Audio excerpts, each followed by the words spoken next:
Good day and thanks for joining us on the FCT call center on Naso Radio and Television Services. I am Hulina Adojo. On FCT call center today we have from the FCT Fire Service, Mr. Tim V. Jeremiah is the head of fire prevention and protection of the FCT Fire Service. Thank you for joining. Thank you very much for joining us on the FCT call center. The FCT call center is live on ASO Radio and Television Services. You can watch us on DSTV channel 392, on Star Times TV channel 127, and on Free TV we are on channel 507. You can also listen to us on ASO Radio 93.5. Stay with us. We'll be back shortly after this time out. The West channel 127. Free TV, channel 5.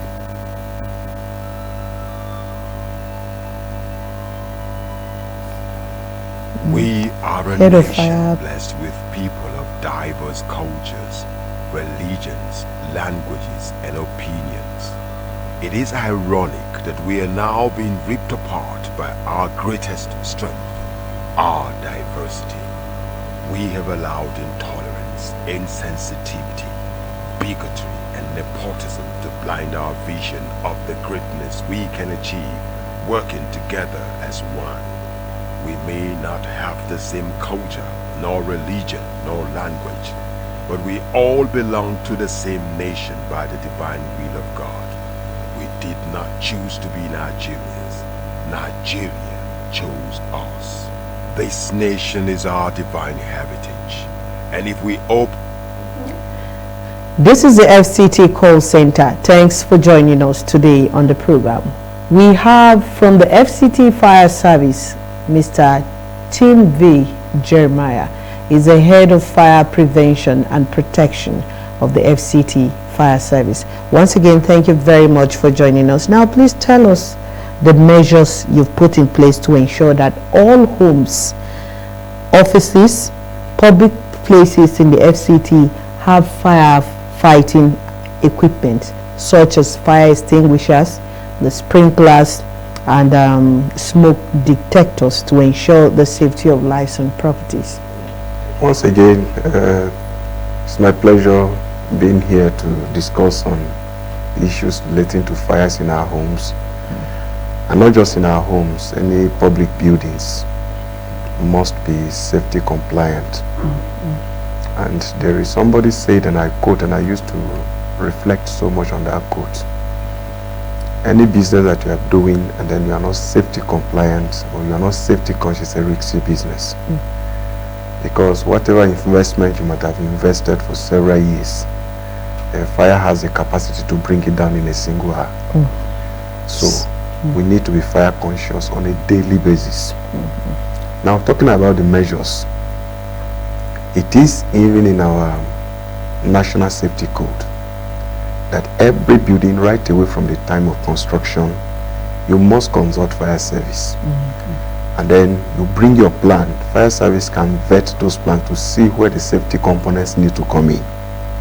We do that things alongside with development control, so that immediately they finish their own aspect, the mechanical, the electrical, and all that, fire service must come in to complement, to look at the safety components of that building. What are those things that you need? Because we talk about sprinkler systems and all of that. Some of these things, not only when the building have come up, now we begin to break. They have to be imputed into that building right away from the time of construction. So it's very, very key. Now, even if you have gone past that and then the building is up already, you will invite fire service to come and carry out what we call a risk assessment of your building, for us to see where you need to put your extinguishers and other first aid firefighting equipment, so that in case of any emergency, you should be able to assess this thing and then handle the fire. But the unfortunate situation is that in most cases, some of the residents are not aware. We are not blaming it on them, because it depends on the kind of information that they have. And most of us coming from some places that those knowledge are not available. And if you come to town, you follow the trend of what you see. But that shouldn't be a reason to justify whatever we're doing. invite fire service. They'll come and assess your building and then advise you on where to position your extinguishers, the exit doors in your houses and even in the buildings, so that in case there is a fire outbreak, you should know what to do. So basically, what I'm saying in essence is that right away from the time of constructions, fire service should be involved to guide you on what you need to put in a building. And even when you're talking about the extinguishers, it is not just any extinguisher you don't buy and then put, especially in your residential houses. Some of them are not human friendly. But if you just pick anyone and then keep, and you don't know the health status of some of the people that are in that place, if you use it, it becomes another crisis. So you need to invite fire service at each point to guide you. And because there are no two buildings that are the same, what I may give you for your own building may be different from what I give another person. So you can't just give a one-off advice and say, okay, go and do this. But when we see the kind of structure you have, what is contained in that structure, we give you a professional advices. Okay. Yeah. Okay. Now let's look at, I hope it is at a reduced cost. At what cost? If you are talking of reduced cost, the question I used to ask it, even if you just take this studio for instance, it might have cost this organization nothing less than 5 million to put this studio. More than. Now, how much will it cost to buy maybe an extinguisher of maybe 35 or 50,000? So when you look at that ratio, we don't need to talk about cost. So the cost shouldn't be an issue to me. And I want it to be for everybody, because I just give you a simple analysis. And if it's your homes, with the building materials, there's no home that you can build now with less than 10 million naira. And then how much is an extinguisher? Maybe 2 or 3. We should be maybe in the range of just maybe 100,000 or thereabout. So the issue of cost shouldn't be something that would deter us. Okay. Yeah. Now, what is the level of collaboration between the FCT fire service and relevant SDs of the FCT in a bid to protect lives and public buildings against fire outbreaks? We have a very robust collaboration with almost all the stakeholders. We collaborate with FEMA or FEMT, FCT Emergency Management Department is now a department. Of course, the FEMT or NEMA or whatever, their role is to coordinate every emergency. So we can't do our work without them. We work hand in hand. We also have a very good collaboration with the Federal Fire Services, Julius Beggars and all of this one, development contracts I mentioned earlier. Now, those agencies, each of them has specific area that we can deploy them if we need their services. When I'm talking about development control, of course, when you are talking about the vetting of the plans and all of that, they need to come in. And then they also do their parts. And then even like construction companies, we also have a very good robust with them. Because in case of building collapse, we may not have the needed equipment to lift up debris. But because of that collaboration, we invite them. And then they help us in evacuating the debris. And then we carry on our rescue operations. So we have a very good collaboration with all these agencies. Now it looks as if it's only those ones, even environmental and some other agencies, because in environmental, you know, we appreciate the Honorable Minister of the FCT now that there is a rapid movement of waste. At times you just see waste everywhere, and then before you know it, somebody, these scavengers, they are picking their things. Yeah, and smoking. if mistakenly they drop that cigarette butt, you only wake up and then you see a thick smoke. And those smoke, they never go out in a single day. It can keep burning for maybe 2 or 3 days. And those are even a pollution on its own. So we have a collaboration with them.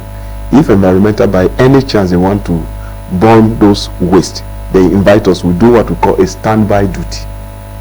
So that in case they want to escalate, we extinguish the fire. So to the best of my knowledge, I stand to say that we have a very good collaboration with all the FCDA, the SDAs. Okay. Yeah. Now, what should residents do in case of fire outbreak? You know, most times when there is fire outbreak, there is panic everywhere. People don't know what to do. So what should residents do when there is fire outbreak? First and foremost, we need to address the issue of panic. Now, as soon as you hear alarm, the first thing that somebody think of is to panic. But you need to calm down, because if you don't calm down, in fact, you can even run and leave even your child inside the room. But you need to calm down, because no fire starts big. Let me use that word. It starts small. So for you to notice this from somewhere, you have the capacity to contend with it as at that time, if you just compose yourself. So you need to be calm and then see where the fire is coming from. Because at times when you are not calm and then you just suffer and say, hey, fire, and then you start running helter-skelter. You have not even identified the source or the seat of the fire. And if you are somebody that you are also bold enough, because you don't even know where the seat of that fire is, and you have an extinguisher, you quickly pick it, and then you are pouring it into the fire that you don't know where it starts. You are even compounding the situation. Because if you know the source, as you target your extinguishers, it extinguishes the fire and then it can go away from there. So number one, we need to address the issue of the panic. Okay. Don't panic. That's number one. Number two, on sighting any fire, it's very important for you to raise an alarm. Maybe you don't have the conventional alarms that are installed in your premises. You can shout. But even if you are shouting, you must tell where the fire is. Because it's one thing for me to just shout here, fire, fire, fire. I not say socket. I didn't say even in the studio or in the other aspect. In the kitchen. Yes, so somebody that maybe is within this vicinity that would have accessed another road out, he's now running here because he doesn't know. He will now become a victim. So it's very, very important. As soon as you shout fire, hey, there's a fire in this area, or there's a fire in the kitchen, I'm noticing a fire in the kitchen. If those that are within the parlor, they can run out, not coming to that kitchen to come and see. Yes. Okay. All right. So you raise an alarm, and on hearing the alarm, you try to evacuate, leave that vicinity. Now, you that have noticed a fire, you have a responsibility. The responsibility is that you alerted people so that people should go out. But if it is safe for you and you have an extinguisher, you try to attack the fire. Remember, I say if it is safe for you. But if it is not safe, don't endanger yourself. Leave the vicinity and then call fire service immediately. And let me also inform us that in most cases, what we notice is that people that their properties are on fire, they don't even remember where their phones are, not even to call fire service, because of course, most people don't have our numbers. It's either maybe passerby or somebody that knows somebody in fire service and then he's calling. Now those times that is being wasted is being built into the time that fire is now growing. You see it? Yeah. So by the time you now finally get fire service and they are coming, people will say, they are coming late. And it is not as if they come late. Yes. But the time you delayed in informing them, it now built into the time of that emergency. So it's very, very important. You call fire service immediately. And let me also add, even if you call fire service and then they come, you are able to extinguish the fire. Nobody is going to charge you for anything. And of course, firefighting is free. It's every other humanitarian services that we do that there might be a fee. But firefighting is absolutely free. So even if they come and they say false alarm, they still go back. So you call fire service immediately, and then you attack the fire with the available first aid firefighting equipment if you have, but if it is safe for you to do. So these are just the basic things that you need. And then people, as they are going out, maybe if a place is crowded, you don't just rush out because of panic. You follow through the emergency exit. Of course, any building that don't have an emergency exit, then there's a problem. And in our homes, of course, what we normally see is that there's a door coming in through the parlor, and then there's a door going out from the kitchen. Those are just the two doors that we normally see. But we need to go ahead and then create an emergency exit in case of fire outbreak, so that people should be able to access it and go out. So basically, these are just a few safety tips I'm going to give you in case you notice a fire in your property or in your environment. Okay. Yeah. Now let's look at the care of gas cylinder is one of the greatest sources of fire outbreak in the country presently.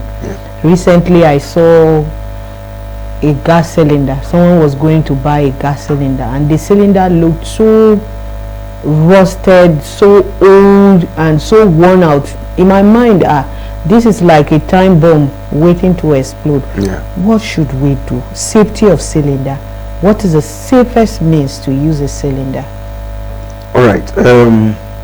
It's a serious challenge, particularly in this side of the country, or in this side of the country. Let me just use it. It's a serious challenge. My director has scheduled to visit a Standard Organization of Nigeria, to look at those issues. But I made bold to say that most of the cylinders that we're using, most of them are refurbished. They just paint them and then they are in the market. But the lifespan of a cylinder is supposed to be not less than 20 to 25 years, at most 20. But now, if you have a refurbished cylinder, it becomes very, very difficult for you also to note or to take note of the due date of servicing those or retrieving those cylinders in circulation. People don't even know that cylinders expire. They expire. Now, like these incidents you are talking about, even if you see a cylinder that's undergone some years, you see it, the integrity of that cylinder is being affected. And if you keep using that cylinder, there is a saying that one day is always for the owner. All the days are for the but it's always one for the owner. And if it happens, that cylinder explodes. It can be very disastrous. So we want to work together with Standard Organization of Nigeria. And of recent, before the exit of the last administration, there was a proposal that was submitted to the then minister. We're looking at the issue of how now you have your cylinder, you only take it to a receiving plant, you drop it, and then you pick and go and use. Recycling rather than you holding to your own cylinder. I was part of the committee that were working on that, but that project never saw the light of the day before the administration left. But that was a plan that the FCT administration were having, and I don't know whether the present administration will continue. It's a good plan. If I have an old cylinder, I can go and drop it and pick a new one. So the idea is, even if it is old, once you bring it, they will give you a new one to go and use. So you don't own it, and whatever, they can now go and recycle and then do something better, and then they can still bring it out. Now, talking of the due date, and because I mentioned that most of the cylinders are refurbished, every cylinder at the neck of the stripe, there used to be a date written on it. Now, you may see one that, if you can still see, maybe D22 written on it. That D stands for the last quarter of the year 2022, because the year is divided into 4 quarters. January, February, March, represented with A. April, May, June, represented B. June, July, August, September, C. And then the letter D now stands for the last quarter, which is October, November, December. So they will indicate either D22, signifying that within the 3 months of this last quarter of that 2022, this cylinder needs to be retrieved for recycling or for testing. But because of the refurbishing, most of them are not there, or somebody will just paint it and you're not careful to look at that. And as you mentioned, the gas fires is better imagined than witnessed.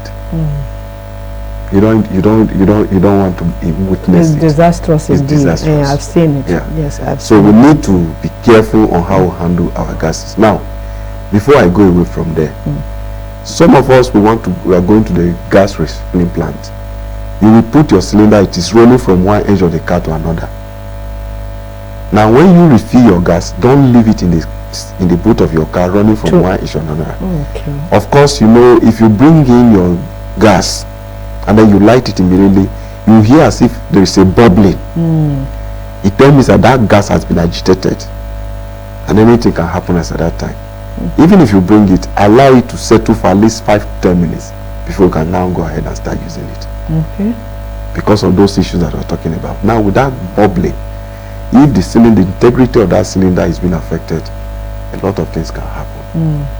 And some people, because we are afraid of these scavengers, you carry both your cylinder and also the burner in the same place. Kitchen. Yes. It's very, very wrong. You are sitting on a time bomb. Because any fire that happens with gas and then you don't have access to remove the head cap of that gas, you're on your own. You're on your own. So look for a way of securing your cylinder outside, linking it. Now, most of the questions that I used to have when I say issues like this is the issue of the one that have a burner outside. But of course, the name of that mechanism is called a camp burner. And I used to tell people, you don't do camp in the kitchen. You do camp outside. So that mechanism was also meant not to be kept inside. Okay. But because we just look for a leeway and then we handle it. Now it's now kitchen gas. Yeah. But all the same, you discover that the mechanism that one uses is, the hole is very, very tiny. That you can handle most of the things if you are very careful. Your routine check, you make sure it's not leaking from anywhere. It is good to go. So gas cylinder is very, very explosive. Let's not try it. Okay. Yes. Now let's look at types of fire and how to manage them when they occur. Okay. Like a fire outbreak from electricity. Is it good to pour water to electricity? Fire outbreak from electricity, from a gas burner, from a burning vehicle, from of course fuel. How do we control such all right fire? I start from items to use. Yes. Even in the kitchen, the gas you've talked about, what should we use? I start from the electricity. Electricity to us as firefighters is only a precursor. What do I mean? Now, electricity does not stand on its own to cause a fire, because at times if a split AC and then there's a fire, as soon as there is a disconnection, it snaps off, the fire dies down. But what we do in most cases is that you will see some ACs, they are installed or they are put directly on top of a window blind or something that is consumable. So once there is a spark from an electricity and then you notice that your AC has a spark, it falls on that window blind and then it castigates down. If it's the type that maybe you have a carpet, of course you know that it is those class A fires that you are now dealing with. And we have classes of fire A, B, C, D. Now electricity does not have a class on its own. Some school of thought says it is class E, but they are still contesting it because of this thing I just told you. So it doesn't stand on its own. Now if you come and then you see your rugs or whatever, your window blind, window blinds and all these free burning materials, they fall under class A fire. So you use either a DCP, which is a multi-purpose extinguisher, to extinguish that fire. Now if you are talking of gas, we have in the home what we call the fire blanket. Now there are 3 things that cause fire to happen: oxygen, heat, and then fuel. But fuel does not necessarily mean just the PMS or the liquid that we know. Anything that can aid fire to burn, we classify them as fuel. So under that class also we have the solid fuel, the liquid fuel, and all of that. Alright, so you now know that the class A involving free burning materials, class B involving liquid like the PMS that we're talking about, class C is gases. So for the gases, you have what we call fire blanket and also you can use what we call the CO2, carbon dioxide. And as well, if it's something that you don't have intention to consume it again, you can also use the DCP to extinguish that fire. But like you said, you can't use water on electricity, because water is a conductor of current. So if you use water, you're on your own. Even professionally, when I say professionally, like we the firefighters, even if we want to use something that has to do with electricity, we know how to operate the machine. But the basic thing that you must do that has to do with electricity, that you switch off the source of current first. You switch off the source of current. Now when you do that, you can use available extinguishing media, and then you can extinguish the fire.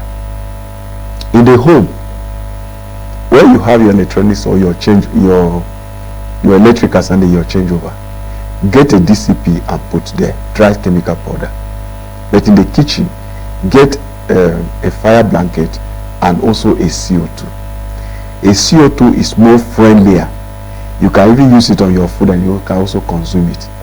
The fire blanket, you can use it to cut off the oxygen supply that is being prepared into that thing that is burning, and then the fire can actually go out. So 3 major extinguishing media that I've mentioned.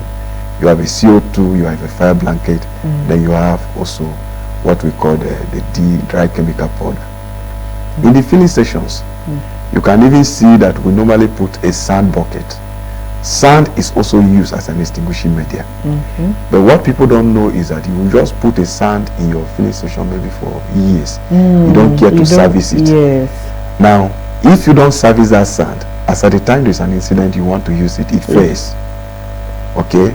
So the sand also needs to be serviced, as well as these extinguishers that I've mentioned, they need to be serviced.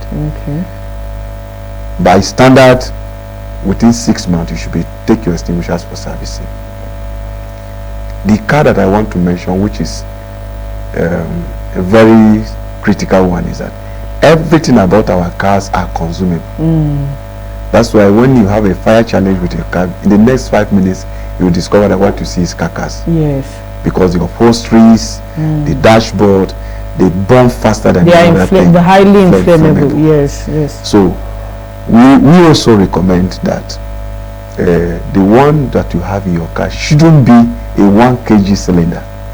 Get a 2 kg and then put it in a place that is easily accessible, not in your boot. Because I don't know. Most times it's in the boot. Most times, honestly, we keep it in the boot. Mine is in the boot right now. So I say where it is easily accessible. Okay. For you to use. I don't carry arms. But if you see people that carry arms, the police and the military, they can't go and drop their gun in the boot and then come and be talking to you. It is right where they can lay hand on immediately. Yes, yes. So that is, you also keep your extinguisher where it is easily accessible. In case you notice fire from anywhere, as you are going out, you pick it along. Yes, okay. And then you attack the fire. Okay. Yeah. Okay. Now, finally, before we go, the FCT administration established a fire rescue training center to curtail the menace of fire disasters. Yeah. Residents of the FCT maximizing this opportunity provided by the FCT Fire Service. Do they often come there to receive trainings on fire safety and prevention? Yeah, the school just came on board, and we can't just expect the participation immediately. The people have started coming. You know, the issue of this platform that you are giving us is an awareness for people to know that if there is any training need, we have a very good training school to give you all that you need. We're now writing to most of the organizations, sensitizing them on the need to bring in their personnel. Over time, we used to go to organizations and then carry out some of those trainings in their premises. But we discovered that there are some trainings that cannot just be done in a day, even in your premises. If you want to train safety wardens, you can't just do that, or fire wardens or fire marshals or whatever you call it. You can't just do that within a single day. So we need maybe a 1 week training for them so that they can be properly trained on all these things. So we have a fire training school that is at Kaura district, immediately after Brekete Family Radio. There's a station, we have also a station there. You can bring in your participants and they can be trained as a minimum cost. Now, before I go away, there is a device that is now coming into operational, the fire alerting system. It is the FCT gateway to make sure that all residents key into this gateway. Now, what does the gateway do? If you subscribe to the gateway, if there is a fire in your place, because you'll be given some devices that you keep in your houses, it has a SIM on its own. Now, if there is a fire in your house, whether you are around or not, the gateway, the router will signal us in the control room. Yes. Right now, the control room has been upgraded to take care of that. So you may not even necessarily need to. So we will just respond from that angle. We don't even need to ask you where you are calling us from. Okay. So that we now come immediately, and then it saves us the time of response. Okay. So residents should be aware that even as much as we have not gotten to your doorpost, but the flyers are coming out, we are going to distribute it, and then you now subscribe to this gateway, and then in case of any fire, you should be rest assured. So, and I hope with that, the issue of fire fighting and prevention will be a thing of the past in the FCT. That's the size of our package today on the program FCT Call Center. We've been talking with the Head of Fire Prevention and Protection of the FCT Fire Service, Mr. Tim V. Jeremiah. Thank you very much. In fact, I had to give you our emergency number. 02 okay 290 6118. Okay. 02 290 6118. Now in the FCT we have 15 stations, one in each of the area councils. But for now we always leave this number with the public. It's our Sokoro headquarters number. Now if you call this number, they will ask you where you are making the call from, and then they will turn on the nearest fire station that will respond to that emergency. So the FCT Fire Service is not linked to the 112 emergency toll free? It's 112, it's still accessible. Thank you very much for coming. We'll give you more flyers. Okay, thank you very much for coming. It's our pleasure. On today's edition of the program. Join us next week for another edition of the FCT Call Center. I am Hulina Adojo. Thank you very much for staying with us.